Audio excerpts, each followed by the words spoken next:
pledge allegiance to the flag of the United States of America and to the republic for which it stands, one nation, under God, indivisible, with liberty and justice for all. Good evening, everyone. Let the record show that there are all councilmen present with the exception of Councilman Claybaugh and Councilman Party. There's a copy of the Open Meetings Act posted in the meeting room and is accessible to members of the public at any time during the course of this meeting. The first item on the agenda is a proclamation, and it is my pleasure to present this proclamation tonight. The proclamation reads as follows. Whereas Dr. Jimmy Shelbourne has served as pastor of First Presbyterian Church for more than 30 years and has shown exemplary dedication to the people of his parish, and whereas Dr. Shelbourne has demonstrated excellence in his calling as a minister and is to be commended for his unwavering commitment to the well-being of the parishioners of his church, and whereas Dr. Shelbourne has preached more than 1,500 sermons, officiated at numerous weddings, baptisms, and funerals, and has welcomed more than 400 new parishioners during his tenure. And whereas Dr. Shelbourne has been an integral member of the Beatrice community through his involvement with the Beatrice Public Library Board, the Beatrice Ministerial Association, the Beatrice Kiwanis Club, Gage County Patch Program, the Beatrice Humane Society, Beatrice Community Players, and is the community's resident bagpiper. I now therefore, Stan Worth, Mayor of the City of Beatrice, with appreciation and respect, do congratulate Dr. Jimmy Shelbourne on his years of faithful service to the First Presbyterian Church, and also for his outstanding service and extraordinary effort on behalf of the City of Beatrice. There is no one here this evening to accept the proclamation. It is going to be presented to Dr. Shelbourne at a later date. I have been asked, the media can do exactly what they want to with this because it's an open meeting, but they ask that we try to keep this as quiet as possible until the 31st of July when he actually retires. So it's going to be presented to him at a service on that Sunday. And the TV is off at the present time just because of trying to keep this under wraps. But again, you folks do as you see fit. Next item on the agenda is the consent agenda. All items under the consent agenda are considered to be routine by the City Council and will be enacted by one motion. There will be no separate discussion of these items unless a council member or citizen so requests. First item is item A, approve agenda as submitted. Item B, receive and place on file all notices pertaining to this meeting. Item C, receive and place on file all materials having any bearing on this meeting. Item D, approval of minutes of regular meeting on July 5th, 2016 as on file in the City Clerk's office. Item E, approval of Treasurer's Report of Claims. E1, approval of Main Street Beatrice claim in the amount of $2,328.02. E2, approval of the balance of Treasurer's Report of Claims in the amount of $316,987.04. Item F, approval of Boswell Report of Claims in the amount of $47,356.09. Item G, approval of Change Order Number 2, a decrease in the amount of $87,481.23 to R.L. Tiemann Construction, Inc. for the flood debris removal, 2016. Item H, approval of Change Order Number 1, an increase in the amount of $13,179.60 to R.L. Tiemann Construction, Inc. for the Standing Bear Trail, 2016. Item I, Resolution Number 5933, approving the Federal Aid Urban Area Boundary Update as recommended by the Beatrice Board of Public Works. Item J, Resolution Number 5934, appointing Laura Young to the Community Development Authority. Item K, Resolution Number 5935, reappointing Doug Kennedy to the Community Redevelopment Authority. Item L, Resolution Number 5937, reappointing John Brazel to the Beatrice Redevelopment Authority. Item M, approval of a special designated license for Beatrice Area Chamber of Commerce, Inc. for a beer garden in the Tabernacle at Chautauqua Park at 9th Street and Grable Avenue on October 8th, 2016, from 12 p.m. until 11:55 p.m. for Oktoberfest fundraiser. And item N, refer claim of Eileen Height regarding damages to her personal property to the city attorney and city insurance carrier for review and disposition. Any item any council member wants removed from the consent agenda? Anyone from the public? Mr. Catlin? Mayor, I move that all the items listed under the consent agenda be approved, accepted, and ratified as presented. Second. Moved by Catlin, second by Morgan, that all items under the consent agenda be approved. Your vote, please. And that is approved 6-0. Next item on the agenda is a public hearing on the rezoning of lots 7, 8, 9, 10, Block 7, Fairview Addition to the city of Beatrice, Gage County, Nebraska, commonly referred to as 1116 North 6th Street, from GC General Commercial and LC Light Commercial to all GC General Commercial.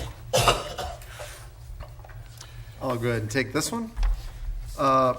Pursuant to the review of a building permit application filed by Casey's General Stores, or Casey's Retail Company, they were looking at their facility there on North 6th Street. And while we were looking at the building project that you'll see a few plans for, they're going to expand that building to the north. I believe they're going to add a deli to it and a walk-in freezer. There may be some other elements as well. One of the key elements we've discussed with others that they're very interested in is they're going to close the south exit that goes right directly on to 6th Street, so Highway 77. Right now they currently have a north exit, a south exit, and an exit onto Arthur. They're going to close that south exit, I believe, pursuant to their plans. And so we will, that'll probably help with congestion and more areas where traffic are crossing. But pursuant to review of that building permit by the building inspector, we noted that for purposes of their setback adjustments, that their lot is actually divided between an LC Light Commercial and a GC General Commercial district. We don't know how it happened. We couldn't trace it back, but we identified it. And pursuant to the setbacks that they require for their expansion and their current building, they need a completely GC zoned district. And so pursuant to that review, we made that recommendation to them, and they were willing to apply for this permit to just clean that issue up. So that's what you have before you here tonight. Any questions? Questions? I don't have any questions about the zoning. I've got a question about the driveway. Okay. Is that their call whether they can close that off or not?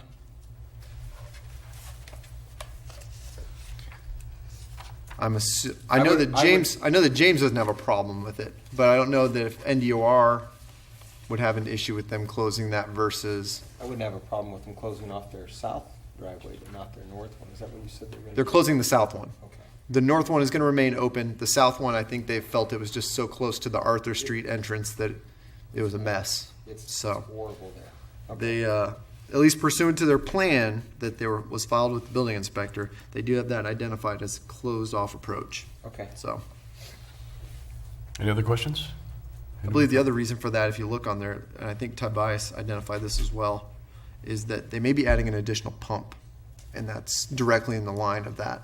Okay. And so that'd be another reason. Well, I to remove it. either misheard you or didn't understand you, and I thought, so that's on me. Anybody else? Anyone from the public? Mr. Catlin? Mayor, I move that the public hearing be closed at 7:09 p.m. Moved by Catlin, second by Billsbach, that the public hearing be closed at 7:09 p.m. Your vote, please. And that is approved 6-0. You okay, Ted?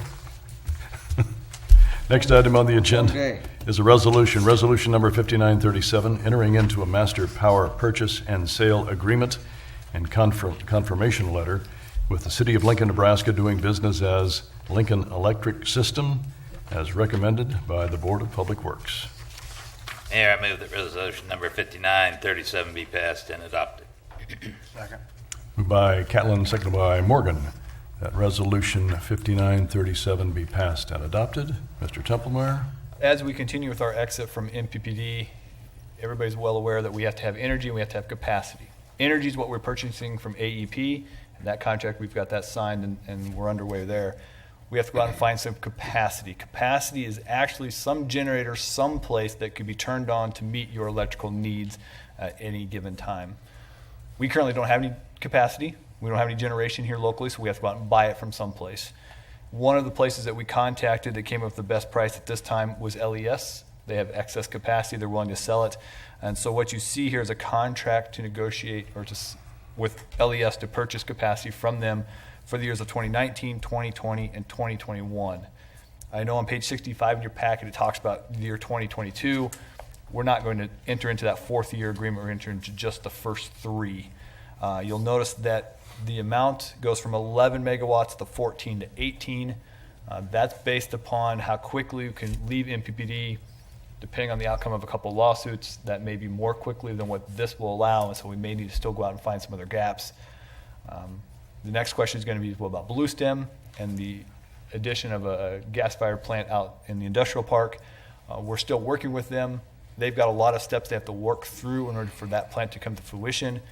If any one of those fail, the plant doesn't go through, and so this allows us to hedge on the short term, make sure we have capacity day one that we leave MPPD, and still work with Bluestem on a long-term deal.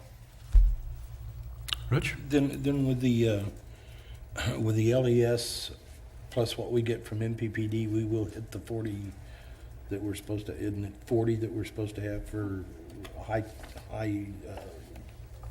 pulling days? Right, we have to show we have 40 megawatts of capacity somewhere.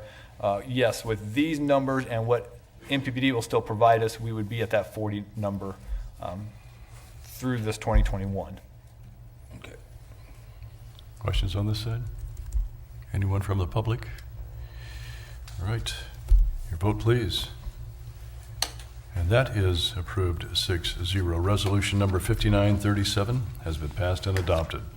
Next item is resolution number 5938, entering into a memorandum of understanding with Bluestem Energy Solutions, LLC, as recommended by the Board of Public Works. Mayor, I move that resolution number 5938 be passed and adopted. Second. Moved by Catlin, seconded by Billsbach, that resolution 5938 be passed and adopted. Mr. At our Town. last meeting, Bluestem was down, gave us their presentation about the power plant they're looking at. Part of that requires them to undertake a large amount of studies and research. They're expecting those costs to maybe as high as $150,000. So what they asked for is a memorandum of understanding, or MOU, that basically says we agree that we're going to work with them as our exclusive partner for the next 3 years while they incur those costs, go out and explore to see if this is a feasible project. If the city decides not to proceed with them, if we wish to just write out the 3 years, we can do that. If we want to get out sooner than that, we pay them back whatever they have paid in development cost plus 25% during this period. So that's the agreement you have before you. Again, JK Energy has reviewed it. He didn't have any issues with it, and the Board of Public Works reviewed it as well and recommended approval. Is he coming back at a subsequent meeting to give us any update, any additional information on this? Yes, I think as we move down this line, we'll have additional updates from both JK and from Bluestem. Rich? You said 3 years. What would be the shortest time end date that we could see before that plant would look at 4 years, 5 years? No, I think the shortest time you would see is maybe 3 to 4. 3 to 4. If I remember right, you're figuring it's going to take at least 12 to 18 months to get studies done through the Southwest Power Pool and all those studies done. To have the engine manufactured, it's manufactured overseas and has to be brought over here, and that's another 12 to 18 months. So you're 3 to 4 years out if everything goes according to plan before they would be up and running. Any other questions? Anyone from the public? All right, gentlemen, your vote, please.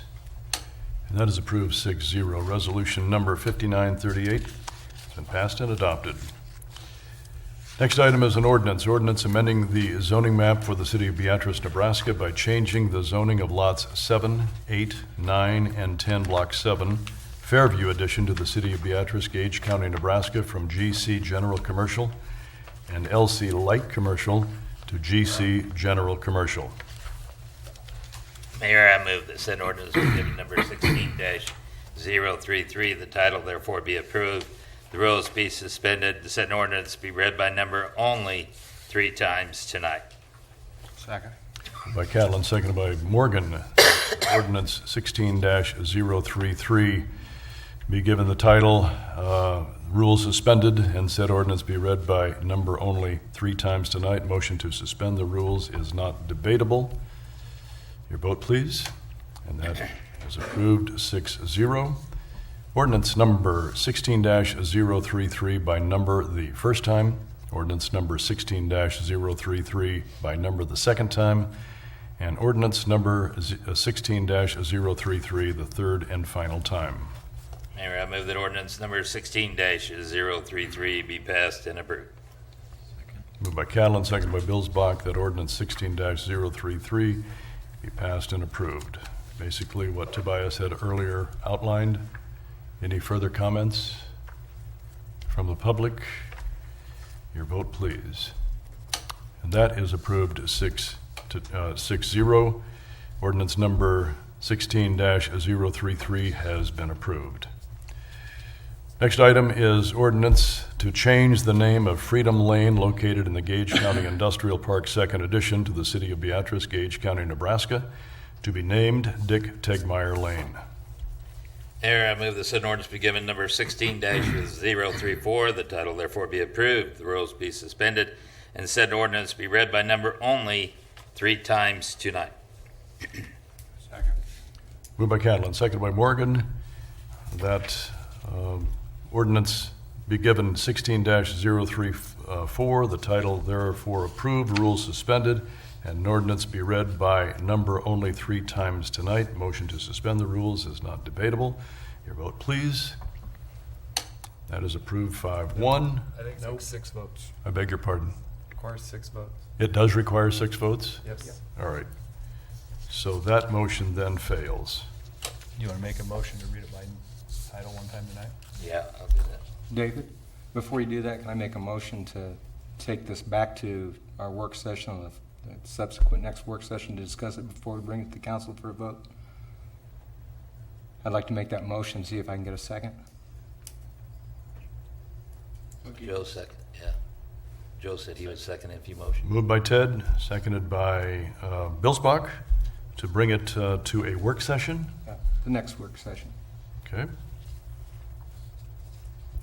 I had some, we're not at the point. Discussion? I had some phone calls on this. We had some people in the community that weren't very happy about it. I was out of town all last week. Didn't get a chance, and didn't pick up my packet until last night. Didn't read the newspapers until yesterday. Was contacted, had some phone calls. Didn't have an opportunity to talk to you today, Stan. You were out of town meeting as well.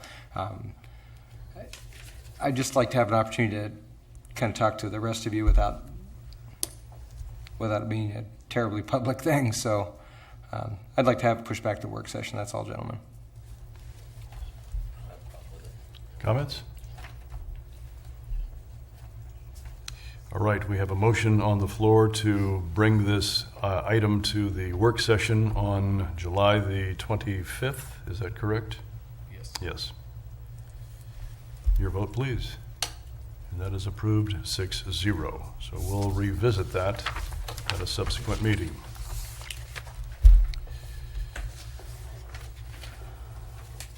That gets us to the public forum.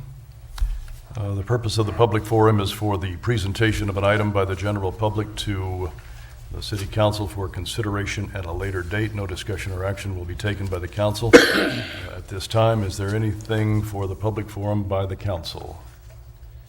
By the public. All right, we have discussion items. First is the Engage report, and our Engage director is with us. Executive Director Walker Zolkowski. Walker, come on up. Welcome. And I think all of you have a copy of Walker's report. Floor is yours, my friend. Floor is mine. Thanks for having me.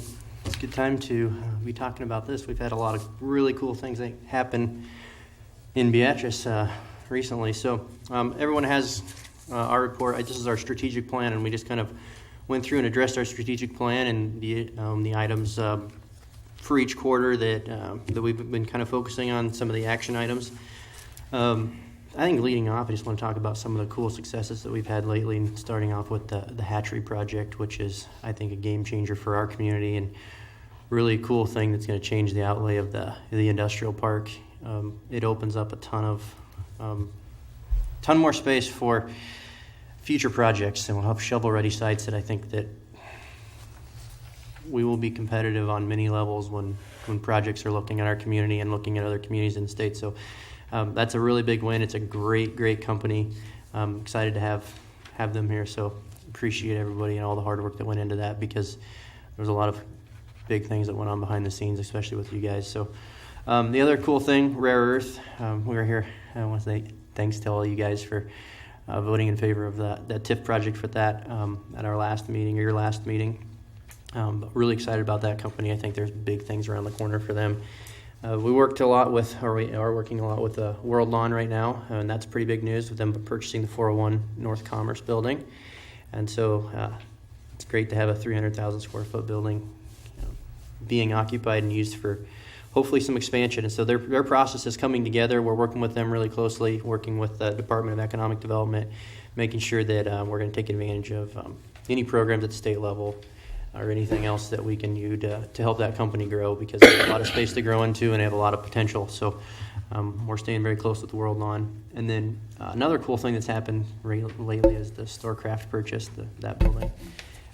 So 400,000 square foot building that was an outside company decided to take a chance on and knows that they can move it. So we're talking to some companies, pushing that out to different people too, to say, here's some opportunity or some space for you to do your business expansion into. So would you like me to kind of go through some of the strategic plan, or I might just want to hit on some key items that I think are That'd be important great. for us? Why don't you do that? Okay, so I won't go through everything, because obviously there's a lot of things, and Glennis and I are pushing behind the scenes like crazy to make sure that we address all the items in our strategic plan. But probably I think the most important thing for us, and what I've seen that communities are the most successful at and how communities really grow, is with objective one is business retention and expansion. And I think World Lawn is a perfect example of that, is staying close, keeping with the local company, keeping them happy, keeping them growing, because that's where your success really comes in. So we spent a lot of time meeting with companies. We met with 23 companies in quarter two. We had met with 20 companies in quarter one, and our goal for the year is 40 company meetings. So we're already met our goal for the year, but I think that's the behind the scenes work that really pays off the most. There's a lot of expansions going on in the community.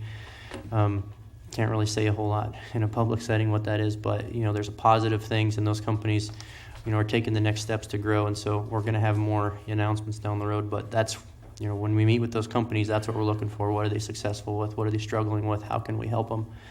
So hopefully we can get another 43 in quarters 2 and 3.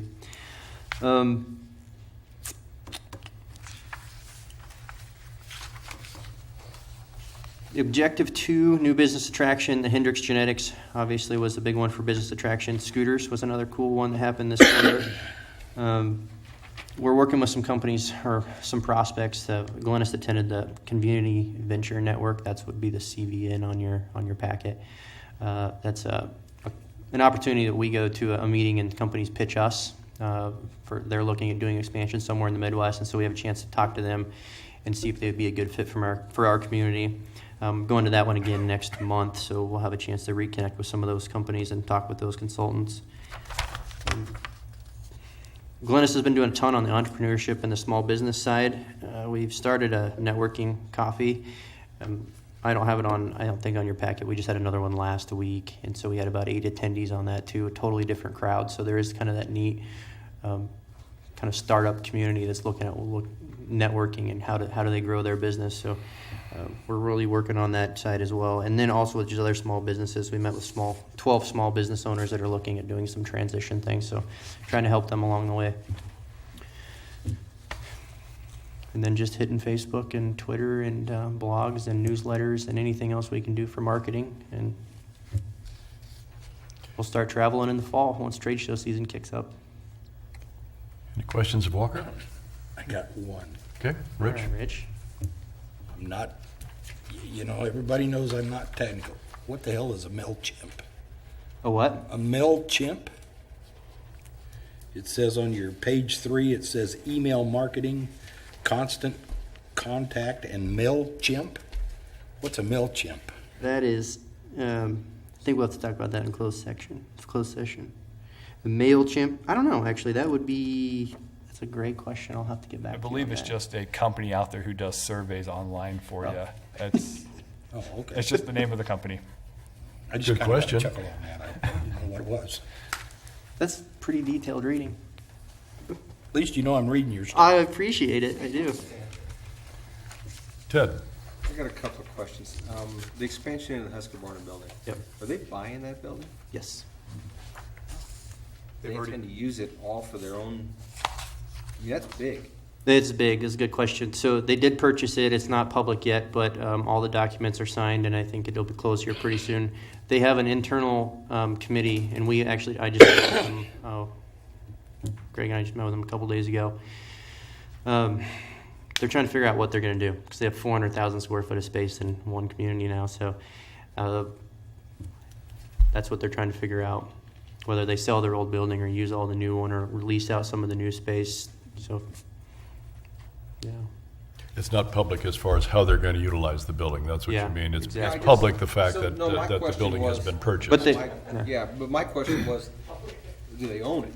Yeah, they'll Are own they it. owning it? Did they end up leasing it from Husqvarna? Is it a long-term? No, they're buying it outright. Bought it. Yeah, they're a very successful company, so they Yeah, purchased it. yeah, when they first came here, to the industrial park, the people that were here, I got the feeling that they were almost family-oriented. I mean, everybody that worked there had worked there a long time. They'd been with the company a long time, and it was, this person had this connection, this connection, this kind of, it was all connected, but anyway. You're talking about the Encore World Lawn people?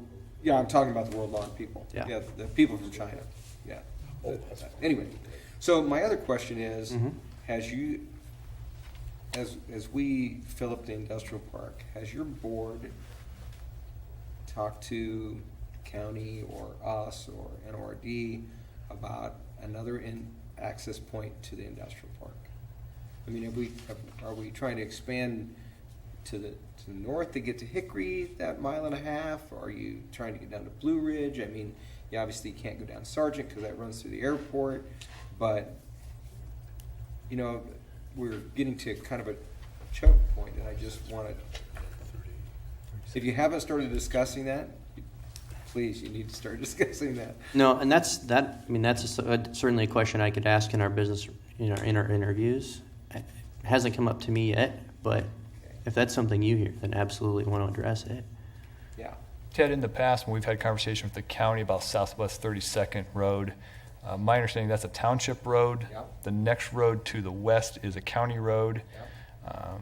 There at one point was some discussion about paving Southwest 32nd all the way down to Railroad Road, Blue Ridge Road, whatever you want to call it. But those obviously never came to fruition. But those have probably been 4 or 5 years since those conversations have been had. We need to have those conversations again. I mean, even the access in and out of the Flint Hills plant is difficult at best. You make a to get in and out, you make a loop, you got to come around there's things. I mean, it's difficult. And then, so now as we're expanding north here, I just think that instead of making I'd like to make a strategic plan instead of, oh my gosh, we've reached critical mass, we have to do something plan. Right. Okay. Those are my 2 questions, Walker. That's it. Anything Anybody else? Anyone else? Anyone from the public? In response to Rich's question, according to Wikipedia, MailChimp is an email marketing service who operates out of the United States, and by June of 2014 was sending over 10 billion emails per month on behalf of its users. There you go. There you have it. I have not used them in my first 2 months. All right. I've used other. I'm going out and use it right away. All right, I'll send you something later tonight. Thanks, Walker. Next item on the agenda is the city administrator's monthly report. I think you've all got a copy of that. As always, happy to answer any questions. Just a couple of highlights to hit. Keep Beatrice Beautiful was able to apply for and receive the UPS grant. So we received $5,000 to replace trees that were damaged as a result of the flood.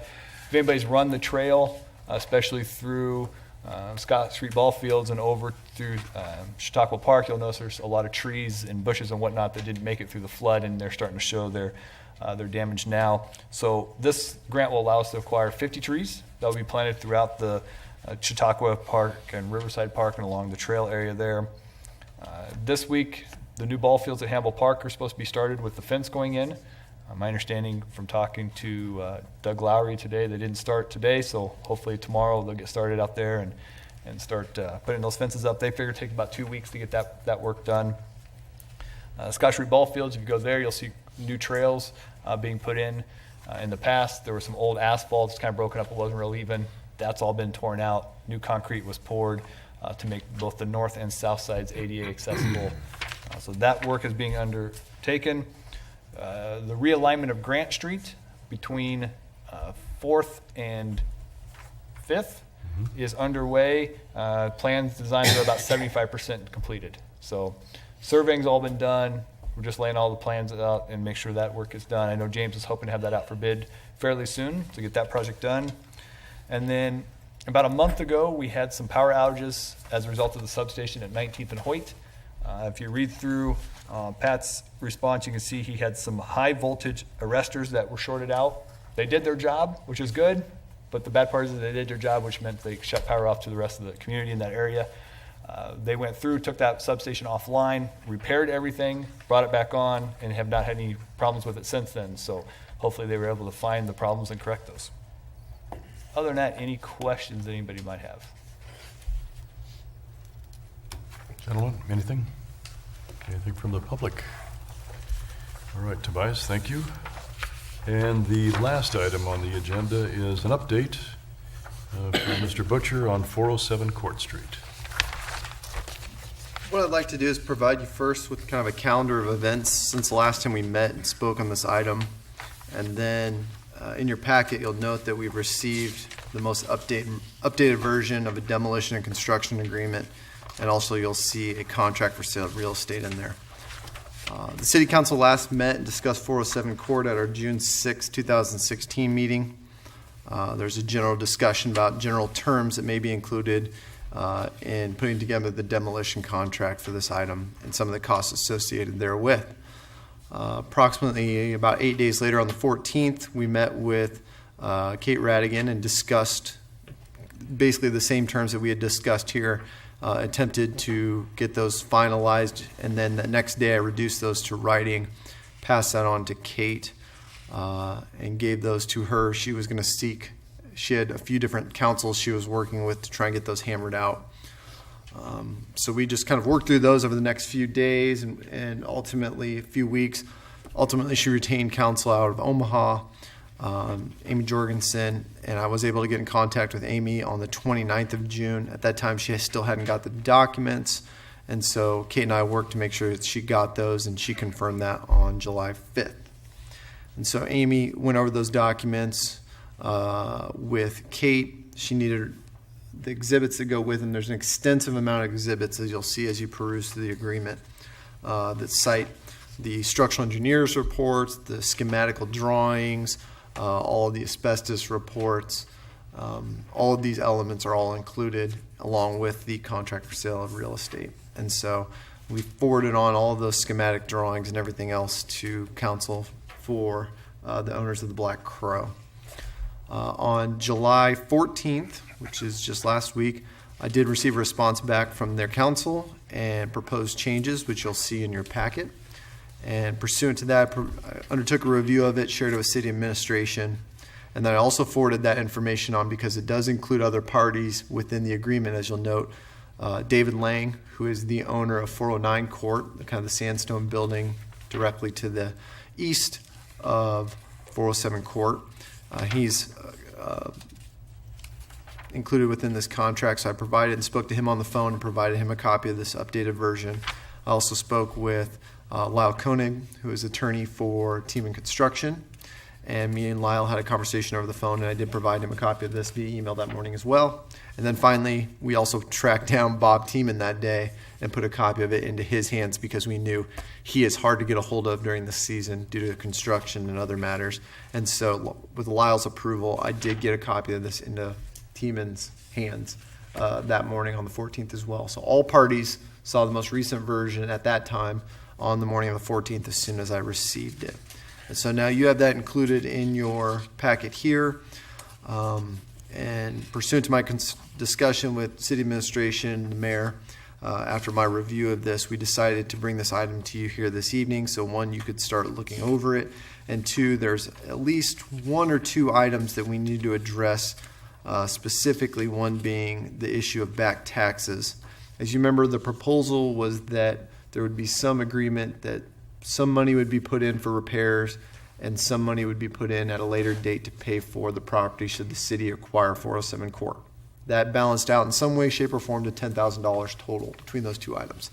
I drafted it so that there's $2,000 that goes towards the structural repairs of 405 Court, which is the Black Crow building, and then at a later date, $8,000 towards the purchase of the property should the city acquire it. One of the issues that was not discussed within the council that evening of the 6th of June was back taxes, should that be an issue. Currently, as it sits, all the back taxes are unpaid for the most part, either on tax sale certificate or unpaid. Totals what? A few $1,000s probably. Obviously, the thing that's killing that cost is the 14% interest that occurs on unpaid taxes. So they do rise quickly. They haven't requested a tax reduction on a structure that's, Not that I know of.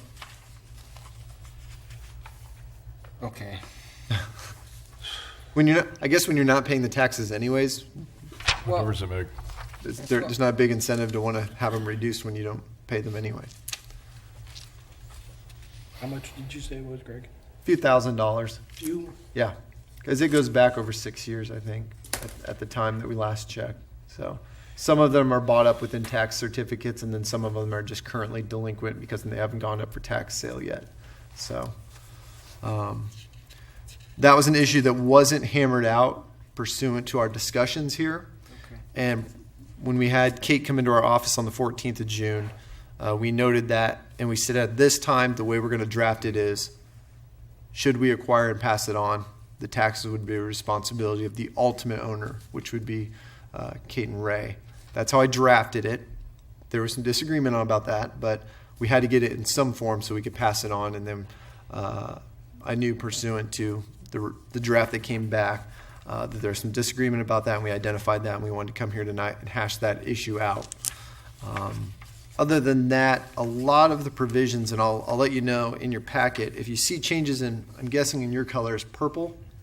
The purple one are changes I made previously prior to our last discussion. And then the ones in blue, the purple ones are pursuant to our last discussion. And then the ones in blue are changes proposed by council for the owners of the Black Crow. And so you'll see a mix of those throughout.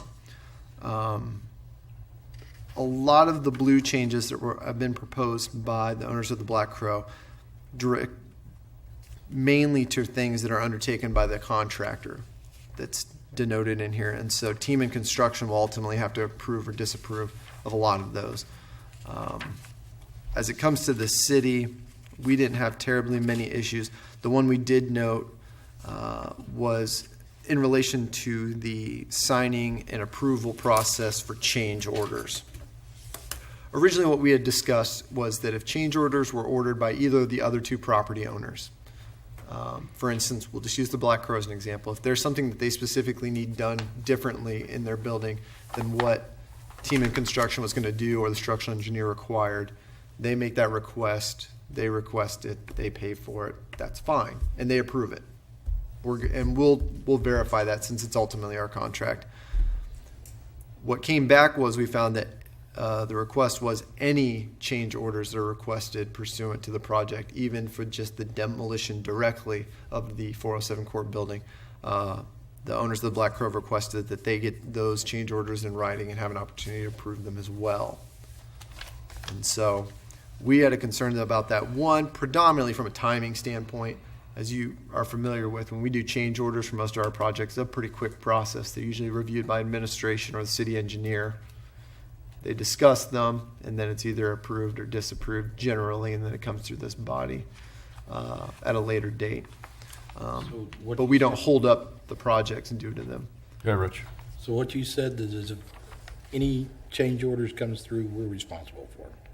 Is that No, what no, you no, said? no, That's no. not what he's saying. It's not, the financial responsibility I think we're agreeable upon is that if they request the change order, they're going to pay for it, and they agree to that. It's in regards to the timing and approval of any change orders. Okay, say Bob puts that dead man in there, and he goes back in there and he finds the floor joists are rotten or whatever. There's a change order to replace floor joists and anchoring joists. Who pays for that? Who pays for it? If it's within the Black Crow, I would say predominantly them, if that's what we move forward with. I mean, if we find something structurally in the building that's deficient, we're going to sit down with them and talk, because it's ultimately their building. We're going to make a determination.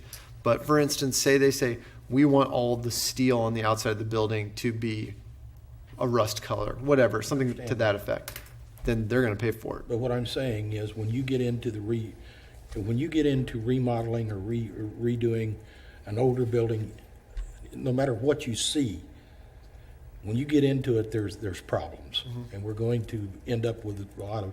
I just want it verified who's going to pay for those black and white somehow.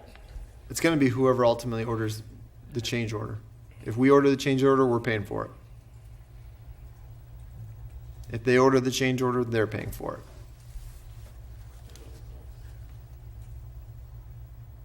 My concern is in regards to any change orders. So if we order a change order in regards to just tearing 407 Court down, say we want 4 feet of concrete or 8 feet of concrete instead of 4 feet of concrete coming off the sides of the buildings to keep out water. We have to get their approval for that that's specifically dealt with in 407 Court and not specifically their buildings. And with all the change orders, as we know, if you've been involved in these kind of projects before, it's an issue of timing because it can delay significantly. And I'm not trying to throw anybody under the bus here, but I mean, we're over a month later than last time we've met, and we're still dealing with these. And you can see how hard change orders could possibly be if I have to get, and we'll have Kate and Ray come up here. I'm just kind of explaining what my reasoning is. It could take a long time, and so we need them to be done quickly so that we can continue the process, because you can see by what they've written in here, this is a time-sensitive project. Once it starts, it has to roll. It's got to go, because we can't let it sit there like that, and especially when they start ripping the building down, because of the fact that we're requesting Kate and Ray and the Black Crow not be open while we're taking the building down. For safety reasons, obviously. We want to be able to bring that building down as fast as we can safely so that they're not closed for longer than need be. And so we need this process to kind of be snappy. And so if they're change orders, I'm perfectly fine with that. If they're not, if there are change orders, I think along with our approval and notice to them, that should be sufficient. Bob's bid still current? Don't know. Do we know yet?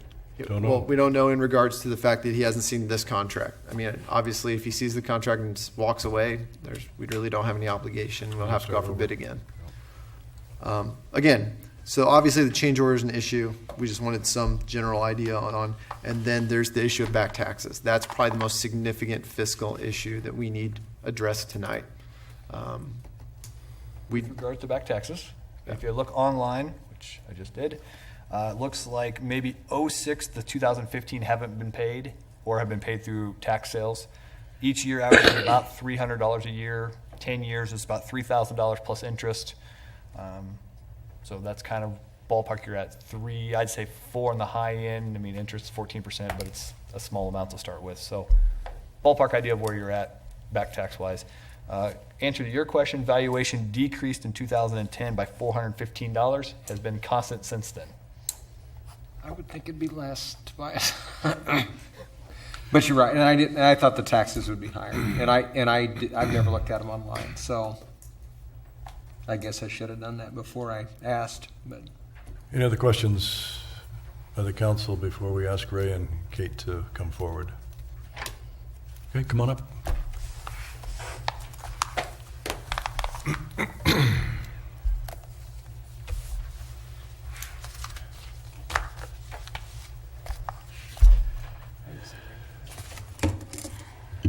People told me they couldn't hear last time, so I'm getting closer. There you go. Okay, Kate Radigan, too close.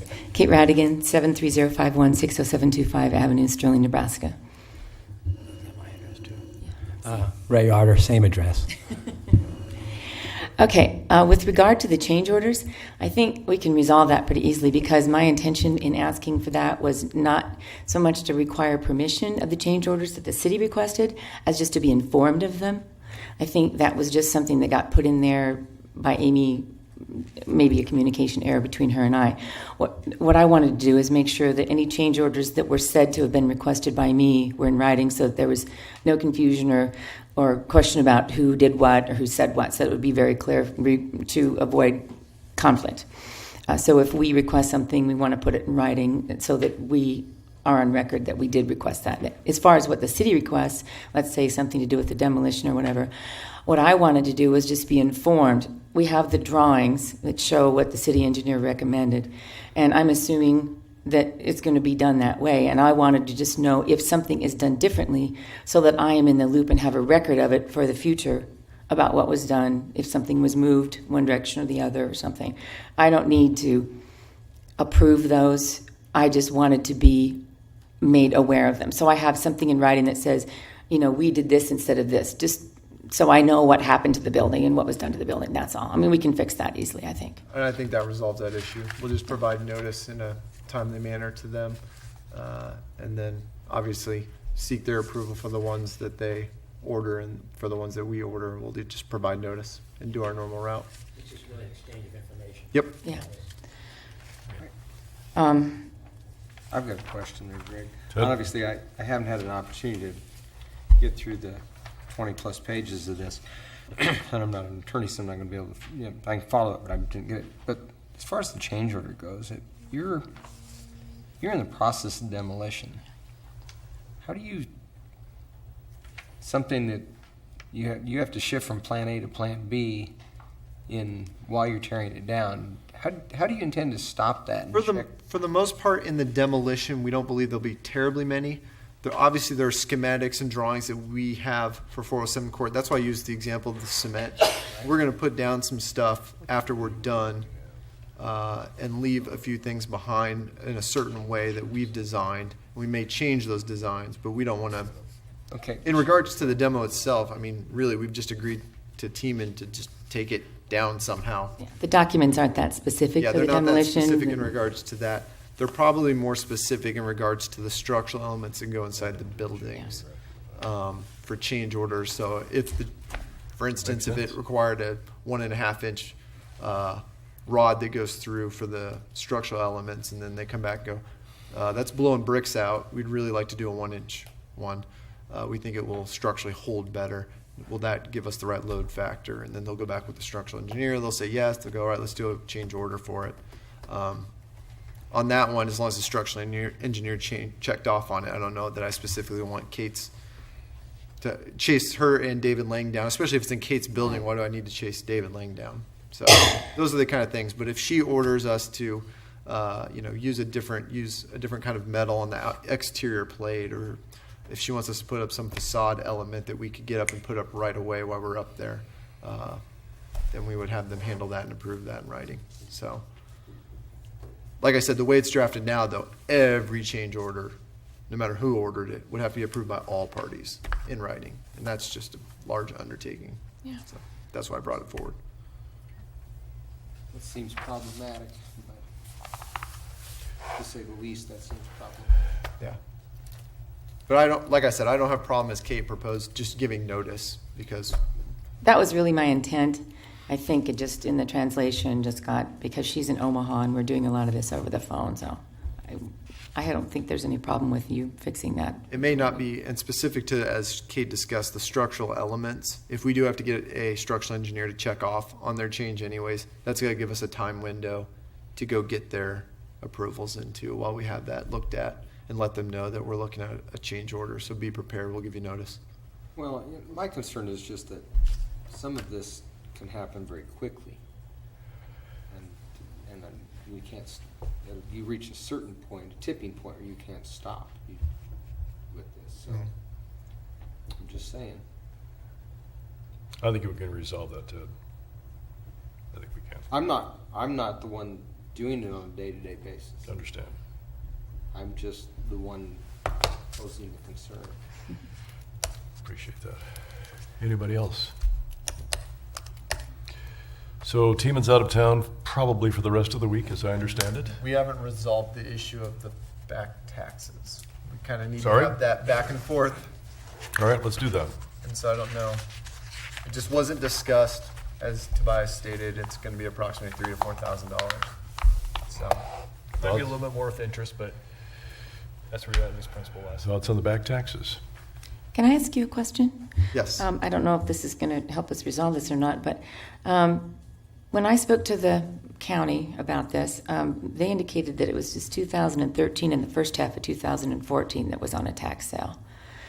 The stuff there's all the way back to 2006. Why hasn't someone foreclosed on that? They have the option, but they just haven't done so? it happens a lot.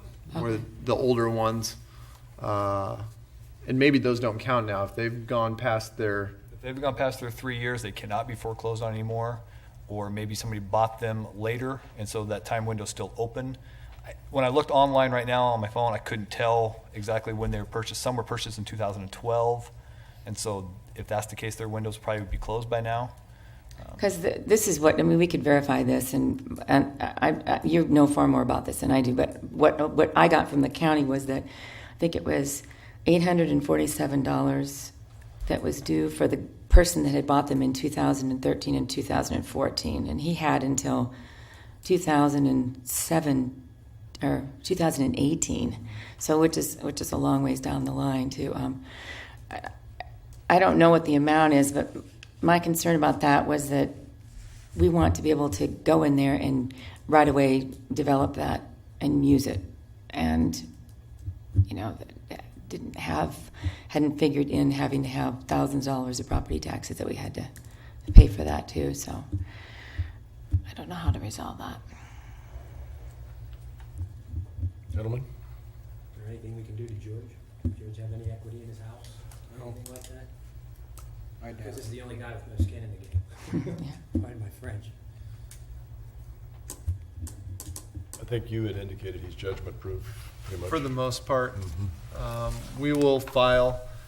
We have a limited amount of costs right now incurred that we could go after, but then we don't want a number of steps in doing that because it may be a long process, it may be a short process, but we could try to look at recouping whatever costs we've incurred now. I think it's approximately $10,000 in cost, and try to go after them now. We'll see what we get out of it. Not going too much into the specifics of how we would do that and giving away our procedure and how we would go about that, but there are some costs there that we can try to recoup now, but that's the limited amount. I mean, we have a very limited amount to go after. Ted? I think if we're going to end up owning the property, if we're going to pay for the demolition of the property, then the back taxes are probably our responsibility. Before we move over to them, we should clean that part of it up before the transfer to sale. I think that we owe that. I think that that's our responsibility as a city.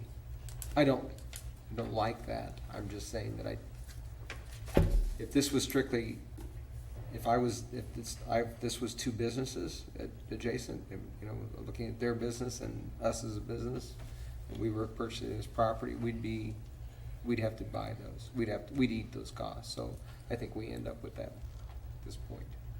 I don't like it either, Ted, but I agree with you. You don't like to agree with me, or you don't like I knew what you meant, Stan. I knew what you meant. I agree, yeah. I think we end up with that. Anybody else? Rich? But there again, we've got the cost of the lot, we're adding more cost onto the lot. Yeah. Maybe we should renegotiate what the cost of the final product is. Do you really want to do that, Rich? Why not? Well, because we're on. I'm not voting for this thing anyway, so I don't I'm care just- what you do, I'm just saying that. any of it. I'm just saying that it expands the length of the project. Anyone else? Yeah, I mean, we need to get this taken care of. I beg your pardon? We just need to get this taken care of, and I have to say, like you, it's a hard pill to swallow, because I agree with you, there is some owner responsibility here that's probably not gonna happen. So, we just need to get the Well, whole thing cleaned up. We have we could have reduced the cost of this a little bit, and, I mean, I didn't, that's kind of on us too. I mean, when, was it 2 years ago, 3 years ago, when this thing, we could have asked for the reduction of the taxes, and, I mean, there's some things we could have done that we didn't do. I didn't think of it until tonight, and I should have, obviously. But, I mean, we're talking a couple $100 there, I would guess, but still. Couple $100, when you talk about public funds, that's partly on us. Anything else? Walker? No, you got to come up here. No, you can, but we can't hear you. Did you want to buy it, Walker? Actually, I do. I want to be part of this. I get a seat at the table now. No, just new guy here. So just my question is, I was thinking the whole time that if somebody hasn't paid their taxes, I would think, well, I'll pay their taxes, because then if I potentially own their building. And Tobias had said something about that. So I'm just thinking on a tax sale, you'd said somebody maybe did take the tax lien out on it. So They purchase the taxes and then they collect it at an interest rate. And this guy hasn't paid those at all. So then doesn't the ownership of that property eventually, isn't that like, If he the wants end it. game is If he you can wants take it. it. Because there's a $150,000 lien that's going to be. Okay, so he just won't take it. Okay, that was my only thing. He bought I it as just an hadn't heard investment, he'll anybody wait say his 3 years. If he gets paid off, good for him. If he doesn't, he walks away. Okay. Probably doesn't foreclose on it and goes on to the next investment. Next Okay. roll of the Cool. dice. Yep. that. Sorry, I just, Yep, no problem. Good question. There are some people who own some back taxes and Dempsters too that might want to. Anything else? Do you have some direction now? I do. All right. Anything else from anybody? All done with us? I beg your pardon? I said, are you all done with We're us? finished. Okay, You bet. Thank you. All right, our next meeting is a work session. That work session will be on July 25th at 7 o'clock in these chambers. Entertain a motion to adjourn. Mayor, I move that the meeting be adjourned at 7:57 PM. Moved by Catlin, seconded by Billsbuck. Meeting be adjourned at 7:57 PM, and that is approved 6-0. Thank you, gentlemen.